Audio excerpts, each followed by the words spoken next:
when I say the word map, what pops into your head? Probably a piece of paper, right? Or maybe your GPS screen. But for most of human history, the most important maps weren't written down at all. Nope, they were spoken, they were sung, and they were remembered. So today we're going to dive into how these oral traditions are so much more than just quaint stories. They're actually incredibly sophisticated systems for navigating our entire world.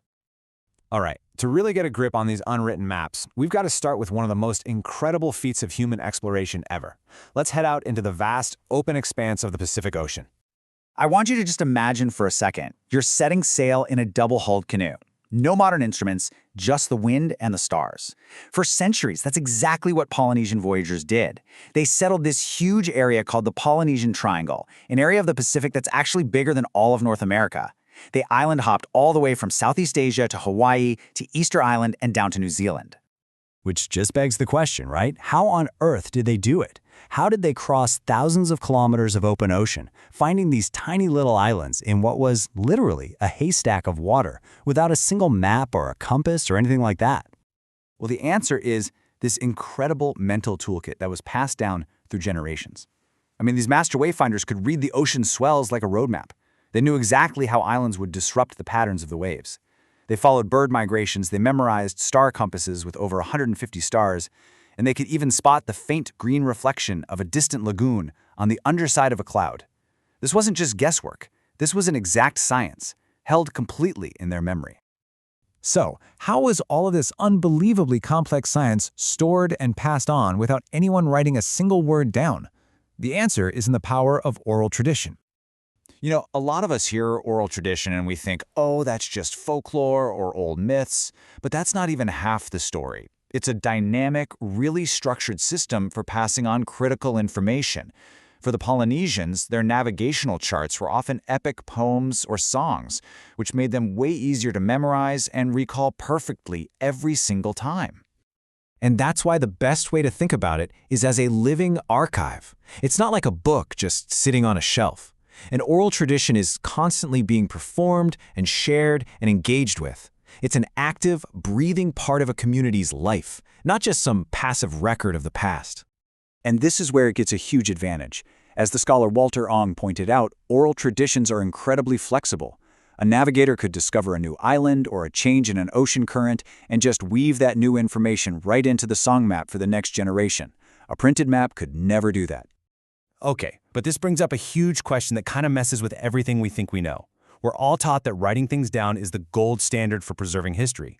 So how can human memory, which we all know can be pretty faulty, possibly compete with a fixed, written record? To answer that, we really need to break down the fundamental differences between an oral source and a written one.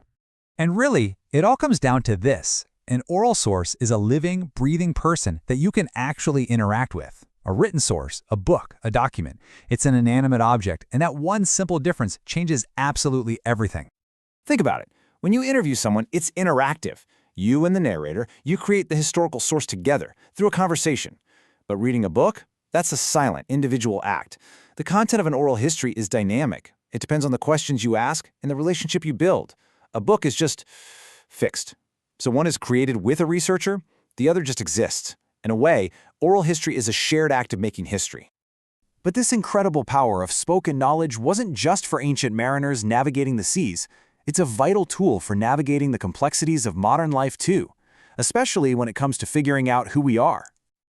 Let's actually bring this into the modern day and look at an example from literature to see how this plays out in shaping our own identities. So in Mira Xiao's novel Anita and Me, we meet this young girl, Mina. She's caught between two worlds, her family's Indian heritage and her life growing up in 1970s Britain. Now, the stories her mother and grandmother tell her, folk tales, family histories, they're not just for entertainment. They literally become her compass for navigating that dual identity. And right there, that's where you see its real power. For communities that are facing pressure to assimilate, oral traditions become a form of resistance. When the books and the media of the dominant culture don't reflect your experience, your family's stories create a counter-narrative. They keep a history alive that might otherwise just be erased. This is a really cool concept from the theorist Homi Bhabha called the third space. For people like Mina, who are caught between cultures, storytelling lets them create this new, hybrid identity. It's not about choosing between being Indian or British, it's about using their heritage to build something new and strong in that space in between. So all of this brings us right back to that powerful idea of the living archive. Because oral traditions are just so adaptable, they're constantly finding new forms and new relevance in our world.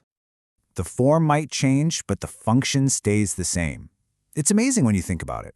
It evolved from ancient chants that mapped the stars to the folktales that built Mina's identity, and it continues right into the modern era with things like spoken word poetry and even the podcasts we listen to today. It is all part of the same continuous living tradition. So whether it's an ancient star chart that's held in a song or a family story told over the dinner table, oral traditions provide the cultural blueprint for our lives. They're the unwritten atlases we all use to navigate our place in the world, connecting us to our past and, really, guiding us toward our future. If there's one thing to take away from all this, it's that these traditions are not dusty relics. They are vital, breathing, and evolving forms of human connection. They are happening right now, in our families and in our communities, shaping who we are every single day. So that leaves us with one final thought to chew on.